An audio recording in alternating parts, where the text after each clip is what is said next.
Salut à tous, je me trouve aujourd'hui mercredi 2 octobre, place de la Bastille à Paris, place de la Bastille d'où partira d'ici quelques instants une marche de la colère dans la police nationale. À l'appel d'une dizaine de syndicats avec l'absence notable de Vigipolice, sont présents également sur l'événement des Gilets jaunes, soit en soutien, soit pour s'exprimer contre cette marche policière. On va chercher à comprendre ce qui motive ces policiers à venir ici aujourd'hui, contre quoi luttent-ils et surtout qu'est-ce qu'ils espèrent de cette marche et est-ce que les syndicats sont véritablement représentatifs des enjeux de la profession. C'est Thibaut pour le Média pour tous, allez c'est parti. Macron, c'est moi qui le paye. D'une certaine manière, c'est ma pute. La nouvelle Sainte Trinité, Coca-Cola, McDo pour nous. Ce qu'on veut, c'est du champ. Que tu aimes, c'est ta grave. Parfois, la violence est nécessaire. C'est une certaine vision de la démocratie, ça. Je suis obligé de me balader avec un drapeau bi. Votre ligne politique, c'est de la merde. Bah, vive la tolérance alors. Les humains vivent. Police du désordre. Voilà, c'est ça qui est là. Police du désordre, il n'y a aucune égalité. Ils disent, ouais, celui qui touche à la police mérite l'incarcération. Hein? Ils sont là pour travailler pour le peuple et non pas pour eux. Voilà. Je te remercie. On est là, on les attend tous les samedis. Tous les samedis, on les attend. Et le vendredi, devant l'IGPN. Voilà, on n'a rien à se reprocher. Les casseurs, ils n'arrivent pas à les avoir. Donc ils changent de métier. Je commence par les Gilets jaunes parce que les autres, on pourra les suivre tout le long de la marche. Ça me fait mal de voir des gilets jaunes qui sont là, des personnes âgées, des dames se faire traîner par les cheveux et tout. Je veux dire, c'est plus possible. La BAC, les voltigeurs, ceux-là, il faut juste les supprimer. Enfin, faut supprimer la BAC, faut supprimer les voltigeurs et puis il faut réorganiser ça parce que là, c'est juste pas possible. Qu'ils arrêtent de se soumettre à des ordres illégaux parce qu'ils sont passibles d'emprisonnement, de peine pénale. Hein. Le 122.4, on leur rappelle, les empêche leur dit qu'ils sont responsables quand ils se soumettent à un ordre manifestement illégal. C'est de leur devoir de le refuser. Et à partir du moment où ils s'y soumettent, ils sont contrevenants au 431.1 et au 432.4 qui leur infligent de lourdes peines, entre 1 an de prison et 7 ans de prison ferme, et entre 15 000 € et 100 000 € d'amende. Donc on va le leur rappeler. C'est leur devoir le plus absolu de respecter les lois, pas les ordres, et spécialement quand les ordres sont illégaux, mais que la loi, et en particulier le droit de manifester, c'est une loi supérieure, c'est une loi constitutionnelle, c'est dans la Déclaration des droits de l'homme qui est dans le pacte constitutionnel, et donc cette loi est supérieure à toutes les autres, et donc elle doit être respectée, mais de façon sacrée, quoi. Vous savez que dans la police, il y a quand même 125 000 policiers, il n'y a pas de direction des ressources humaines. Ça veut tout dire. Il n'y a pas de DRH. Parce que si vous mettez une vraie DRH avec des process modernes, de gestion des carrières ou de gestion de l'être humain, vous virez un peu, vous diminuez le rôle des syndicats, vous diminuez le rôle des commissaires de police, et puis vous mettez un petit peu de bon sens. Or, c'est un contre-pouvoir quelque part. Mais c'est quoi aujourd'hui ce rôle finalement? Tu parles des commissaires, tu parles de la haute hiérarchie. Quelle déconnexion fondamentale existe-t-il entre la hiérarchie et le policier de base, et à quoi servent finalement ces syndicats de police? Alors les syndicats de police sont comme dans tous les syndicats dans le civil ou ailleurs, dans l'administration. Ils mangent dans la gamelle. Ils sont là pour négocier avec le gouvernement, enfin faire semblant de négocier avec le gouvernement pour des revendications catégorielles, point. Et puis c'est un des acteurs dans le jeu politique et économique et social. Donc c'est devenu du théâtre comme tout, comme beaucoup de choses. On vivait dans une cloche, dans une bulle. Ils nous ont fait vivre dans une bulle pendant des années. Mais même nos ancêtres, nos grands-parents et tout ça. Et ils reproduisent toujours la même chose. Mais à la différence de nos grands-parents, arrière-grands-parents, on n'avait pas les réseaux, on n'avait pas toute la technologie qui nous permettait de nous informer. Puisque jusqu'à maintenant, excuse-moi de l'expression, tu sais très bien comment je les appelle, c'est Mediapute qui te donne l'info. Est-ce que tu penses pas justement qu'aujourd'hui, c'est pas réjouissant ce qui se passe au niveau de la police, de voir la police manifester contre le gouvernement? Non, parce qu'ils ont un cerveau. Ils auraient dû y être dès le début. Parce que pour moi, ce sont des extraterrestres. Vous avez vu Indépendance Day, hein? Quand toute la planète est unie, bah pour moi, ce sont des extraterrestres. Voilà. Et nous sommes les terriens. Nous sommes envahis. Voilà. Bientôt, qui continue, on aura notre police aussi. Toi, tu es là en gilet jaune aujourd'hui avec les policiers. C'est quoi les réactions que tu as obtenues pour l'instant des policiers s'ils sont venus te parler? Ils se taisent, c'est impressionnant. Ils se taisent. On essaie de commencer à leur parler et ils regardent dans le vague. Il y en a même un qui s'est retourné, mais d'autres, ils regardent dans le vague. Mais je suis convaincu qu'ils sont, peut-être pas la plupart, mais que pas mal d'entre eux sont d'accord avec nous, mais ils ne veulent pas parler devant leurs collègues. Alors, ils ont peur peut-être de représailles ou je sais pas. Mais en tout cas, ce qu'ils doivent faire, c'est parler entre eux.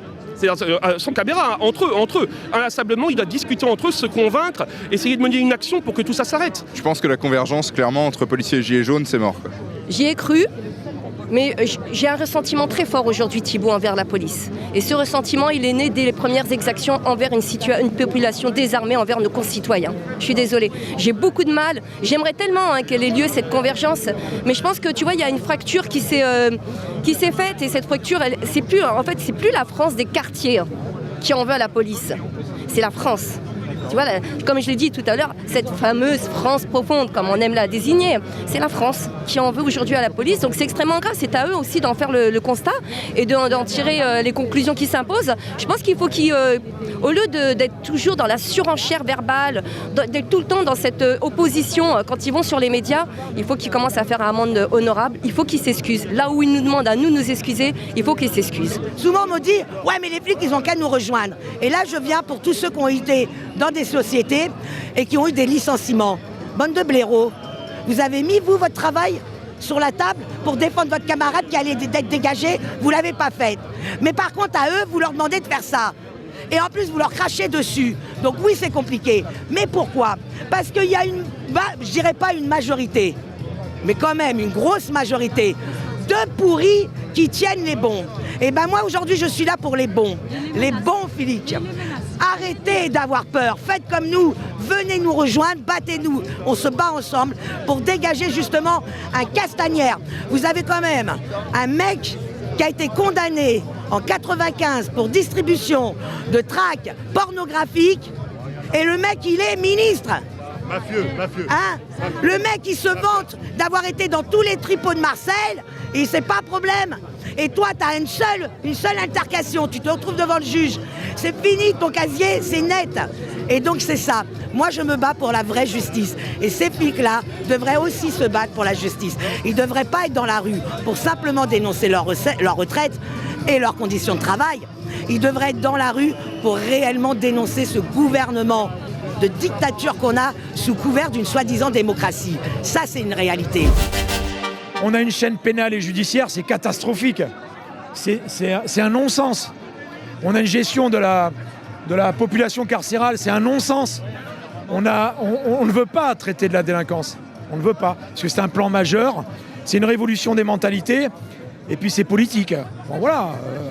À partir du moment où on a des gouvernements qui caressent à droite et qui caressent à gauche, on choisit pas, et puis voilà. Et puis on paye le fruit de 40 ans d'inactivité. On cherche à maintenant sauver les apparences, à protéger la hiérarchie, que tout ce petit monde en haut de la pyramide puisse progresser au sein de leur réseau. Et puis c'est tout. Mettre quelqu'un en prison, ça n'intéresse plus personne. Donc on n'a plus besoin de flics comme moi qui étaient des chasseurs et qui rendaient un petit peu de plaisir aux citoyens et aux victimes en interpellant un groupe de délinquants et en faisant en sorte qu'ils aillent en prison au bout d'un dossier très bien construit et au bout d'une enquête bien faite. Ça n'intéresse plus personne. Parce que ça emmerde les juges, parce qu'ils sont obligés de les mettre en prison, il n'y a plus de place en prison, et patati, patata, et on tombe après dans le cercle. Bon, enfin, en gros, il n'y a pas d'argent pour mettre les gens en prison, parce qu'il n'y a pas assez de place de prison. Bon, bref, et puis après, il y a de l'idéologie, enfin, il y a tout un tas de choses derrière.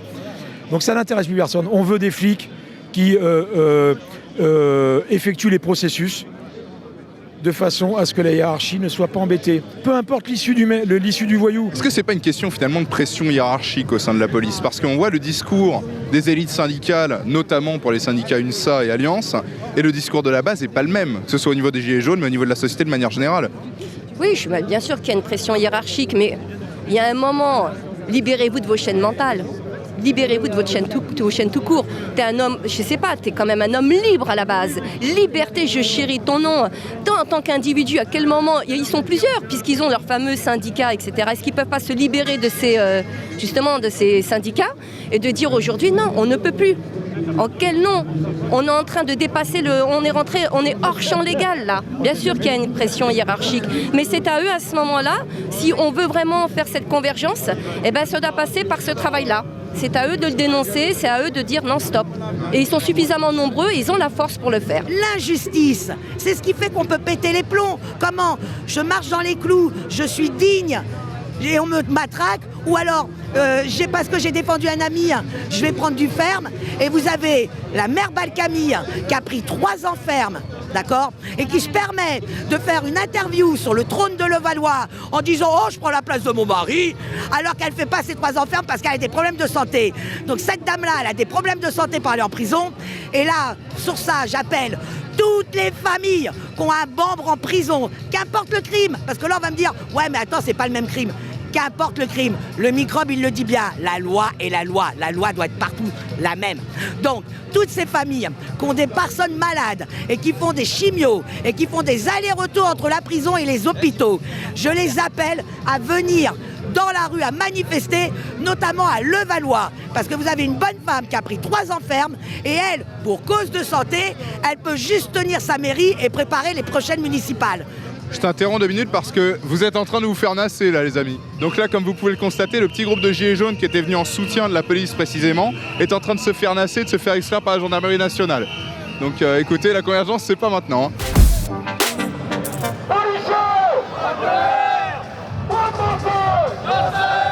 Dites-moi, qu'est-ce que vous faites là? On manifeste pour nos conditions de travail. Essentiellement, on a les retraites qui sont en berne, on a la réforme qui nous concerne également. Et c'est vrai qu'on a un métier quand même qui est spécifique, qui est dangereux. On porte une arme et nos acquis, notre métier, c'est pas le métier de tout le monde. C'est un métier qui présente énormément de risques. Regardez notre profession, regardez comment on est, les suicides qu'il y a aujourd'hui. On a un malaise social dans la police qui est énorme. Aujourd'hui, il faut que l'État prenne en compte notre malaise social. On est franchement... on côtoie tellement de misère, tellement de tout et on ne se sent pas secondé. La mère de nos revendications, ce sont les effectifs. C'est très important. Aujourd'hui, on en manque cruellement. Donc, ce qui engendre des services supplémentaires, des heures supplémentaires toujours à payer parce qu'on rappelle quand même qu'il y a 24 millions d'heures supplémentaires qui sont toujours à écluser et ou à payer, c'est important. Le manque d'effectifs engendre également aussi une insécurité sur le public. Comment en fait pouvoir prétendre sécuriser nos concitoyens alors que nous-mêmes n'intervenons pas dans des conditions normales de sécurité? Là, ça fait quand même 5 ans qu'on bat les records tous les ans, les tristes records des nombres de suicidés. À chaque fois, on nous dit on va arranger, on va vous mettre des psychologues, on va mettre... On veut plus de belles paroles. On veut vraiment que les choses commencent à bouger parce que là, ça commence à être un point où on a quand même 51 policiers qui se sont suicidés. 51 policiers qui sont habitués à voir des choses quand même qui ne sont pas très gaies, la mort, les attentats, ça, qui ont décidé de mettre fin à leur jour parce qu'ils n'en pouvaient plus. C'est là-dessus qu'il va falloir agir aussi. Mais ces suicides, enfin on le sait, sont le témoignage, l'expression en tout cas de quelque chose, d'un malaise plus profond, de quelque chose de difficile, j'imagine, de certaines difficultés techniques et sur le terrain. C'est quoi concrètement ces difficultés? C'est quoi ces facteurs? Alors, je vais parler pour ma filière à moi. Moi, je suis policier scientifique, PTS. On intervient sur les scènes de crime, on assiste les autopsies, on fait de la pédopornographie, on fait de l'investigation aux côtés de nos collègues actifs, qu'ils soient gardiens de la paix ou officiers, etc. On intervient sur tout type de scène. Il y a un moment, effectivement, on est vraiment confronté à des choses extrêmement difficiles. Professionnellement, on ne peut plus forcément, au bout d'un moment, accepter l'inacceptable. Il y a des choses qui sont très difficiles à vivre, il y a des scènes qui sont vraiment traumatisantes. Quand on rentre chez nous le soir, on reste quand même des personnes humaines et normales, et on rentre avec tout ça à la maison. Et c'est pas toujours évident, effectivement, de gérer à la fois le personnel et le professionnel en même temps. Ce qui fait que ça amène un trop-plein. Et il y a des moments, effectivement, il y a des collègues qui passent à l'acte, y compris chez nous en PTS. Vous avez des commissariats où des collègues ont travaillé, se plaignaient des conditions de travail, on leur dit non, c'est bon. Le commissariat, parce que la plupart n'appartiennent pas à l'État, donc a été reloué à quelqu'un d'autre pour que les collègues déménagent. Et les personnes qui devaient le faire devaient faire un foyer de Sonacotra. Et ça a été refusé parce que c'était insalubre. Mais ça faisait plus de 10 ans que les policiers travaillaient dedans. Donc est-ce qu'il y a une scission? Il faudrait peut-être, oui, qu'ils s'interrogent un peu. Moi, je suis pas à essayer de faire la guerre contre l'administration ou la haute hiérarchie. Moi, je suis pour qu'on essaie de faire une table ronde, que ce soit des organisations syndicales, certes, mais aussi des organisations comme les femmes de force de l'ordre en colère, comme toutes ces organisations-là qui sont créées pour nous défendre, et qu'on essaye de trouver tous ensemble, pas de se rejeter la baballe, c'est de ta faute, c'est de ma faute, on n'est plus des enfants, parce que là, on parle pas d'enfantillage pour un biscuit, on parle de 51 suicidés. Donc au bout d'un moment, oui, qu'on essaie de faire une grande table ronde, tous ensemble, sans s'envoyer des noms d'oiseaux dans la tronche, mais qu'on essaie de vraiment régler le problème pour essayer d'avancer. Pour l'instant, il y a des annonces qui ont été faites, y compris à l'époque de Gérard Collomb, y compris à l'époque de Castaner, d'augmentation des budgets. Le ministère de l'Intérieur est le seul à recruter du personnel avec le ministère des Armées. Est-ce qu'il faudrait une évolution des tactiques militantes, une grève? Possiblement. Et non, justement, pas possiblement, parce que nous, malheureusement, nous n'avons pas le droit de grève. Et ça, il y a peu de gens qui le savent. On n'a pas le droit de grève. On ne peut pas faire la grève, nous. Pas encore. Mais si on touche à notre statut spécial, on le pourra. Et je ne pense pas que l'administration en sortira gagnante. Sincèrement. Donc effectivement, c'est une manifestation historique. On est souvent bercé de beaux discours, comme vous venez de le dire. Donc les collègues aujourd'hui attendent des actes forts. Et effectivement, si le résultat n'est pas au bout de ces négociations, ce ne sera que le début d'actes de revendications ultérieures à venir, rapidement, et peut-être plus fort encore. Est-ce qu'à 67 ans, on peut être sur le bitume, en train d'interpeller, galoper? On a un métier à part, et ça, cette reconnaissance du métier à part, il faut que... franchement, moi j'ai fait toutes les horaires dans ma carrière, ça fait 30 ans, j'ai 25 ans de boîte, 27 ans de boîte, j'ai travaillé les nuits, j'ai travaillé en journée, décalage horaire, pas de fête, rarement chez moi, un week-end sur 6. Vous concevez bien, et la dangerosité de notre métier, vous concevez bien qu'on a une profession à part. C'est pas avec le matériel, il nous le faut, des moyens, il nous les faut. Mais après, il faut qu'on nous reconnaisse qu'à 62, 64 ans, 67 ans, on n'est pas fait pour être sur la VP, et que notre métier est spécifique, et que la retraite, à 57 ans, c'est largement suffisant pour un fonctionnaire de police. Voilà. Je vous le dis franchement. Il y a aussi la thématique de la retraite, c'est sûr, qui est au cœur de cette manifestation. Également, mais il y a aussi aujourd'hui la politique du chiffre que nous avons. La politique du chiffre, on nous demande du chiffre, des résultats. Mais aujourd'hui, on a une hiérarchie qui est plutôt dans le cadre du management, qui n'est plus sur le terrain en rapport direct avec les fonctionnaires de terrain. À une époque, vous remontez 15 ans en arrière, ils étaient avec nous. Ils étaient sur le terrain, ils avaient des fonctions d'OPJ. Aujourd'hui, ils font du management, ils gèrent les effectifs dans leur bureau. Aujourd'hui, ils n'ont pas le terrain, ils ne sont pas en contact direct avec le terrain et ils ne comprennent pas nos souffrances. Mais eux, le management, notre hiérarchie, aussi, ils doivent rendre des comptes. Donc si vous voulez, il y a une coupure entre la base et la hiérarchie qui est phénoménale. Parce qu'à la hiérarchie, on leur demande du chiffre, on leur demande d'exécuter les ordres qu'on leur donne, et nous, ils les transforment en nous. Mais en attendant, ils ne sont plus sur le terrain, ils ne voient plus comment ça se pratique le terrain. Généralement, on considère qu'une brigade est travailleuse dès lors où, entre guillemets, on fait des interpellations. C'est comme ça qu'on juge la qualité d'une brigade. C'est-à-dire que si, admettons, une brigade ne fait pas d'interpellation, en termes de tableau statistique, il n'y a pas de chiffre, à partir de ce moment, on considère que le travail n'est pas fait. Donc forcément, à partir de ce moment-là, donc on fait du chiffre, c'est-à-dire faire des interpellations pour qu'il y ait des bâtons, entre guillemets, des interpellations. Donc c'est ça vraiment la politique du chiffre. C'est pas des ordres en soi, mais on est jugé par rapport à ça, par notre capacité à interpeller et à ramener des gens. Donc à partir de ce moment-là, c'est-à-dire qu'on interpelle un gros délit, c'est-à-dire un vol par effraction ou l'auteur d'un crime, en termes de chiffres, c'est l'équivalent d'une interpellation, par exemple, pour stupéfiants. Donc c'est le même, en termes de bâton, pour nous, c'est le jargon, ça vaut la même chose. Donc une interpellation, un bâton. Donc quelle que soit la gravité des faits. Il y a un mot qui revient, enfin souvent en tout cas, quand on circule dans la manifestation, c'est celui de politique du chiffre. C'est l'expression qui revient souvent. Qu'est-ce que ça veut dire? Qu'est-ce que politique du chiffre? Pour l'administration, c'est quelque chose qui est tabou. Mais en fait, ce qu'il faut savoir, c'est que bien régulièrement, il y a des statistiques à rendre et des cases à remplir. Et des pourcentages avec des comparatifs qui sont faits d'année en année. Donc effectivement, on nous demande très régulièrement de faire telle ou telle infraction. Alors on a trop de ci, il faut faire de ça, etc. Il y a aussi les dossiers à sortir. Donc des dossiers qui s'amoncellent donnent une mauvaise image du service public. Donc effectivement, il faut faire de l'abattage et sortir le maximum de dossiers au détriment de la qualité et voire même de l'élucidation en fait, de la procédure. Je vais vous dire honnêtement, moi ce que je pense, ça fait 26 ans que je suis policier. On est arrivé à un stade où la police elle est gérée comme une entreprise privée. En gros, c'est du chiffre d'affaires, des chiffres, voilà, on gère la police comme on gérerait une entreprise privée. Moi, je trouve qu'on travaille avec de l'humain. On a des personnes qui sont en détresse face à nous parce que faut pas s'arrêter qu'aux gilets jaunes. Ça fait partie de notre travail. Mais c'est aussi les gens qui viennent au commissariat, qui se plaignent de plein de choses, quoi. Et leur trouver des solutions, leur apporter de l'aide. Et l'administration gère ça comme on gère ça une entreprise avec des chiffres, des statistiques, tout ça. Et je trouve que c'est dommage d'être arrivé là, quoi. Je me suis procuré le petit manifeste qui avait été distribué en amont de cette marche. Et il y a un point qui m'a interpellé, c'est le point 3 plus précisément, qui précise nous souhaitons une réponse pénale réelle, efficace et dissuasive. Oui, alors, Ça aussi, ça fait partie de la grande désillusion et découragement des collègues qui sont en investigation. Aujourd'hui, les collègues interpellent, on va dire, l'auteur d'un méfait. Il est placé en garde à vue au regard de l'infraction et sur décision de l'OPJ avec bien sûr en boucle le magistrat.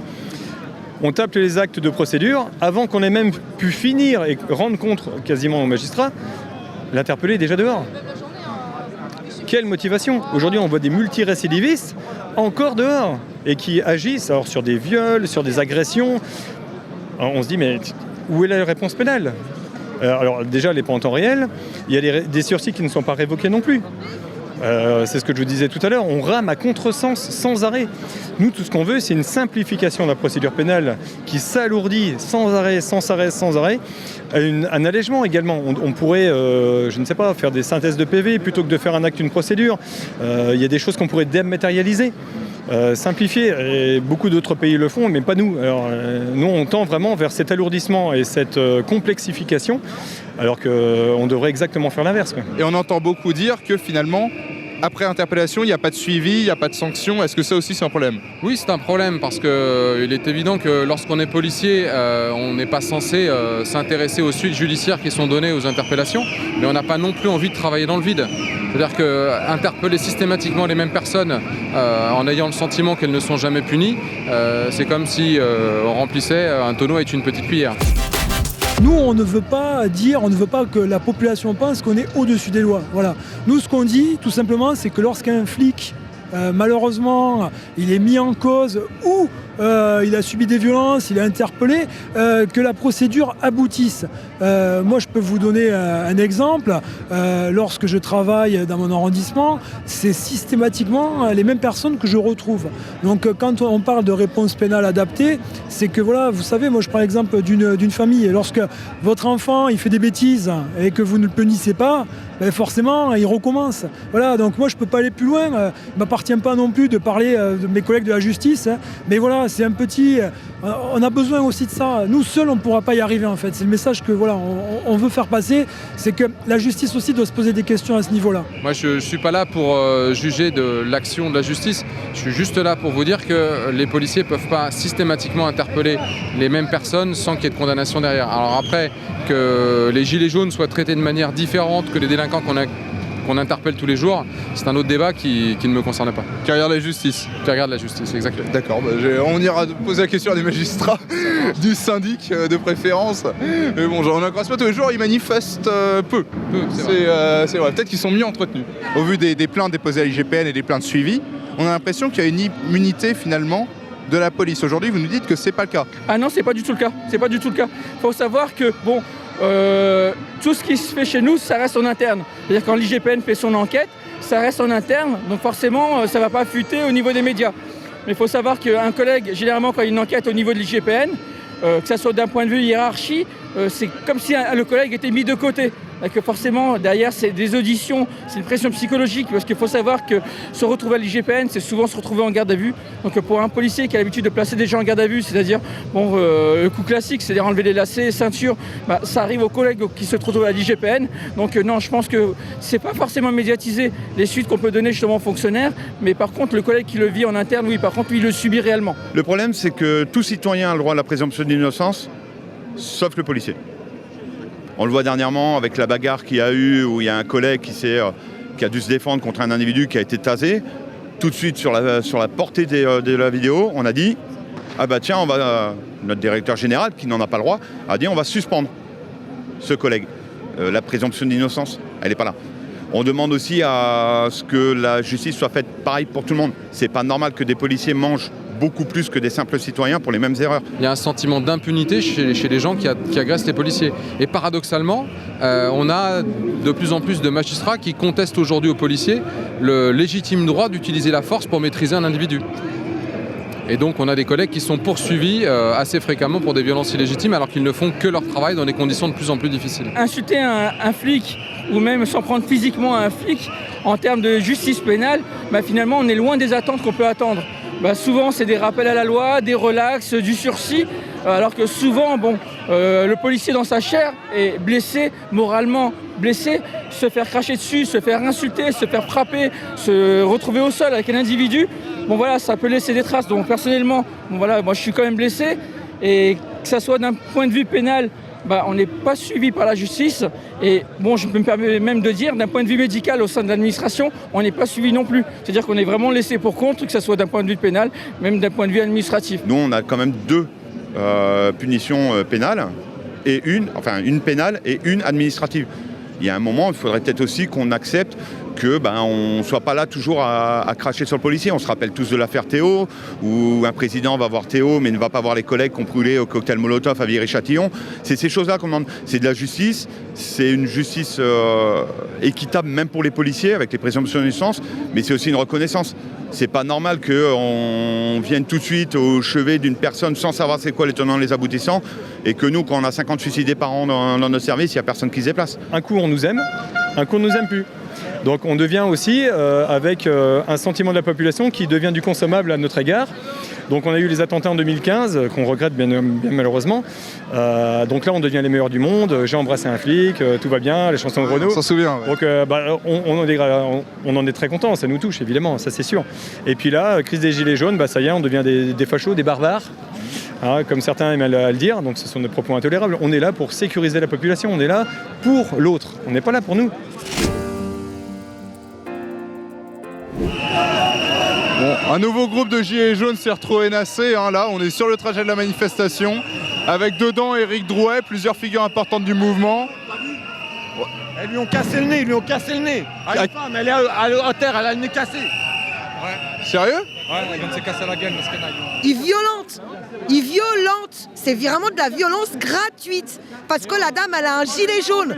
Mais on est citoyens avant tout. C'est des citoyens eux aussi. Je comprends pas. Ça me révolte. Je suis révoltée. Ils l'ont fait voler, quoi. C'est un truc de dingue, quoi. Putain. Ah non, c'est pas possible. Pas les gendarmes en plus. En tout cas, pour une fois, ça passera pas inaperçu ce genre de truc. Bah non, parce qu'il y a du monde partout. Bilan de la tentative de convergence, une nasse, un nez cassé, plusieurs camarades interpellés. Comment tu veux casser la défiance? Comment tu veux restaurer le lien de confiance? Comment tu veux restaurer le dialogue entre eux et nous si nous campons chacun de notre côté sur le sujet des violences qui sont un faux problème? C'est ça qui nous divise. Donc là, ils nous rejettent. Vous n'avez rien à foutre dans le cortège, complètement. On n'a pas besoin que vous nous souteniez. Écoute, c'est très bien. Comment se fait-il finalement qu'il y ait cette opposition entre police et gilets jaunes aujourd'hui qui finalement facilite le pouvoir? Je sais pas quoi raconter là. Non. Je suis un peu pris au dépourvu, non, mais je veux dire, on n'est pas pris en considération. Ils nous font changer les horaires. Maintenant, il faudrait qu'on travaille maintenant 12 heures. Les heures supplémentaires, apparemment, ils veulent nous les payer, mais on ne sait pas avec quelle somme. Non, on ne comprend pas. On ne sait pas. On n'a aucune revalorisation pour tout ce qui est nuiteux. On est toujours... ça fait 30 ans, on a toujours le même salaire. Non. Il n'y a pas d'augmentation. Tout va bien, quoi. Non, pas du tout. Non, pas du tout. Vivement la retraite. Oh là là. Justement, au sujet des gilets jaunes, ce que vous revendiquez aujourd'hui, c'est un petit peu ce que les gilets jaunes ont... Nous sommes des gilets jaunes avec un uniforme bleu, c'est tout. Voilà, faut pas opposer les gilets jaunes et la police, au contraire, ils ont la même chose. Les uns sont en gilet jaune, les autres sont en uniforme, c'est tout, c'est la seule différence. Ça, c'est vachement intéressant. Ah oui, mais c'est pour ça qu'on est dans la rue aujourd'hui, c'est pour ça qu'il y a des gilets jaunes à gauche et à droite de la rue qui nous accompagnent. Ils sont aussi avec nous. Donc clairement, il n'y a pas... Il n'y a pas d'opposition entre les gilets jaunes et la police nationale. La police nationale, c'est aussi des gilets jaunes, en bleu, c'est tout. Le policier d'aujourd'hui est tiraillé par les revendications des gilets jaunes qui sont communes avec les nôtres. Avant d'être policier, on est citoyen avant tout. Donc évidemment, l'impact sur les prix, quel qu'elle soit, le mépris de l'État à l'égard des concitoyens, on le subit de plein fouet également. La difficulté qui nous lie par rapport à notre métier, c'est que nous, on est policiers républicains et on se doit de garantir la sécurité en fait, des concitoyens et des biens. Donc on a des revendications communes, certes, qu'on partage. Moi j'ai des collègues qui sont gilets jaunes. L'un n'empêche pas l'autre, c'est pas incompatible. Mais malheureusement, on est policiers républicains, on a un métier à accomplir. Et malheureusement, à un moment donné, on ne sommes que des exécutants. Est-ce qu'il n'y a pas un deux poids, deux mesures au niveau de certaines manifestations, c'est-à-dire avec des ordres plus répressifs sur certaines manifestations, notamment celle des gilets jaunes, et une politique un peu plus désordre, un peu plus laxiste sur d'autres théâtres d'opération? Eh ben, la réponse est claire, c'est non pour moi. Pour moi, il n'y a aucun changement d'orientation, de répression d'une manifestation à une autre. Pour moi, non. Sans aucun souci, je vous dis non. Il y a quand même des chiffres au niveau des blessés, enfin, et des morts même, qui sont incomparables. C'est lié à quoi? Bah, je pense qu'il y a autant de blessés du côté manifestant que des forces de l'ordre. Ouais. On parle plus spécialement, malheureusement, hein, je le regrette, des yeux crevés suite à des tirs LBD. Mais on a eu beaucoup de blessés aussi parmi nos rangs et on en parle beaucoup moins de ça. Ouais. Chaque semaine, quasiment, il y a la présence d'un Black Bloc, au moins d'un, au sein de la manifestation. On se souvient des premières manifestations, notamment en décembre, où il y avait du matériel de chantier qui avait été laissé autour des Champs-Élysées, et notamment dans les allées adjacentes, où on constate, moi j'ai pu le voir directement de mes yeux, dans certaines manifestations, un Black Bloc constitué sur le trottoir, qui passait devant des patrouilles de gendarmerie, qui passait devant des CRS déployés, et rien n'est fait à leur niveau. Est-ce qu'il y a une consigne politique de ne pas les toucher? Est-ce qu'ils sont insaisissables? Comment ça se fait concrètement qu'on laisse du matériel de chantier à côté d'une manifestation dont on sait qu'il y a un fort risque de violence? La réponse, je ne vais pas essayer de m'évader, hein, mais la réponse, je suis sous-brigadier de police, moi. Il y a des gens qui sont payés pour réfléchir et pour répondre à ces questions-là. Moi aussi, je me pose la question du pourquoi il y a des chantiers. Moi, je suis affecté à Lyon. Quand on voit qu'à Lyon, il y a des chantiers et qu'on arrête une manifestation sur Bellecour, nous aussi, on se pose la question du pourquoi il y a ça. Parce qu'on sait très bien que les pavés qui sont là, ils vont finir sur notre tête. Donc c'est pas une volonté de notre part. Après, avoir au-dessus ce qu'il en est, moi je suis pas formé pour pouvoir réagir à leur place pour ça. Est-ce que le gouvernement n'a pas intérêt à ce que ces Black Blocs restent pour créer un espèce d'antagonisme virtuel? Ou est-ce qu'il n'y a pas des ordres qui tendent à les favoriser, ou en tout cas une absence d'ordre justement? Alors je vois où vous voulez en venir, donc est-ce que vous voulez que je vous dise que tout est fait pour décrédibiliser les revendications des Gilets jaunes? Non. Effectivement, il y a des loupés, certains, je suis le premier à le regretter, puisque s'ils traînent des pavés dans la rue, c'est moi qui les prends. Ouais. D'accord. Donc je le regrette autant que la majorité des collègues. Non, rien n'est fait volontairement, j'en suis persuadé. C'est pas évident d'organiser les manifestations, et à l'heure actuelle, tous les samedis, voilà, je pense que tout le monde en a plein le dos. C'est compliqué pour tout le monde. Les itinéraires de manifestation sont étudiés à l'avance, donc rien n'est fait volontairement, je vous le confirme. Je suis obligé de partir, je suis désolé. Non, mais c'est moi. Au plaisir. Au niveau des banlieues, on a des échos, je ne sais pas si vous les confirmerez, mais de gens qui nous disent finalement que parfois il y a des ordres qui sont de ne pas agir, de ne pas aller sur tel théâtre. Et ouais. Excusez-moi, je ne peux pas vous laisser dire ça. Honnêtement, en France, la police va partout. On n'est pas. Peut-être que effectivement, certaines associations laissent penser ça. Effectivement, je pense qu'il y a une incompréhension avec le citoyen. Peut-être c'est aussi à la police d'expliquer plus ses missions. Mais aujourd'hui, la police intervient partout où elle doit intervenir. Je ne veux pas qu'il y ait de polémique à ce niveau-là. Non, mais clairement, elle intervient parfois, mais on a vu à Aulnay-sous-Bois, avec les événements récents, même pas en 2005, 2005 c'était il y a longtemps, on voit qu'il n'y a pas le même traitement, ni médiatique d'ailleurs, ni sur le terrain, ni au niveau policier. Par exemple, qu'on a pu constater sur les Champs-Élysées, est-ce qu'il y a un deux poids deux mesures là, clairement? Deux poids deux mesures, je ne peux pas non plus vous laisser dire ça. Je pense qu'honnêtement, les manifestations sont traitées de la même façon. Nous, on travaille, vous savez, avec le code pénal. Après qu'effectivement, le focus soit plus braqué sur Paris, ça me semble évident. Ça reste la capitale. Et puis, les Champs-Élysées, voilà, c'est quand même assez symbolique. Est-ce qu'il n'y a pas une contradiction entre vouloir combattre finalement un pouvoir républicain dans la rue aujourd'hui, ou du moins vouloir le combattre, vouloir espérer des choses de lui, et le critiquer, mettre en avant ses imperfections, et d'un autre côté le défendre finalement, en venir à le défendre tous les samedis? Alors on ne le défend pas tous les samedis, on défend le maintien de l'ordre public. On défend aussi certains concitoyens qui seraient pris à partie, parce que bien malheureusement dans toute manifestation ça n'a pas été le cas aujourd'hui, mais il y a des marginaux, il y a des casseurs, il y a des black blocs. Donc il y a des gens qui n'ont rien à faire là. Moi vous ne m'enlèverez pas de l'esprit que les casseurs, vous n'allez pas me faire croire que vous n'êtes pas capable de les indiquer, c'est pas possible. Alors, c'est pas possible. Ça c'est une très bonne question. Après, est-ce qu'on nous en donne les moyens? Voilà, non, légaux. Est-ce qu'on vous en donne l'ordre? Ah bah oui, ça moi je peux pas vous dire, je ne sais pas. Mais c'est une bonne question. Ça il faudrait la poser à Monsieur Castaner par exemple. Par exemple. Comme par exemple, que fait du matériel de chantier sur une manifestation dont on va... On les laissait rentrer, on les a vus. Enfin, bon, on a fait 46 actes, on y est présent tous les week-ends. On les voit arriver, gros Mais comme je le disais tout à l'heure, nous ne sommes que des exécutants. Bah ouais, mais il y a un moment où malheureusement. il va falloir réfléchir. Enfin, Et nous-mêmes sommes exposés encore plus que n'importe qui, parce que du coup on se retrouve entre deux feux qu'on n'a pas choisi. Est-ce qu'à un moment vous avez pris conscience que vous êtes instrumentalisé d'un côté, c'est-à-dire que vous vous rendez bien compte que ces ordres-là ne sont pas donnés sur le terrain? Attendez, les mecs qui sont là, qui les voient arriver comme nous on peut les voir arriver, on leur a dit, c'est des casseurs. Et que, évidemment, ils n'ont pas reçu l'ordre. Donc est-ce que cette question, vous allez vous la poser en disant, mon Dieu, mais où va-t-on quoi? Il y a quelque part, on est instrumentalisé, c'est pas possible. Ça fait partie des grandes revendications qu'on a avec Yves Lefebvre. Hein. Avec Yves Lefebvre, notre secrétaire général. D'accord. Lui, il en discute avec le ministère, lui. Les ordres sont pas donnés, du coup? Je sais pas ce qu'il en dit, mais c'est lui qui va gérer ça. Ça, c'est sûr. Ah bah oui. Moi, je suis départemental dans mon Calvados. Ouais, mais bon... je peux pas... Discutez bien entre vous. Enfin, il y a un moment où oui, vous allez bien sûr. Mais ça, c'est son rôle. C'est-à-dire qu'on essuie tous les plâtres, hein, que ce soit vous ou nous. C'est-à-dire que nous, on est diabolisés et vous, il y a une haine qui est en train de naître. Là. Tout à fait. Vous avez conscience de cette haine anti-flic qui est en train de naître? Ah bah plutôt, oui, effectivement.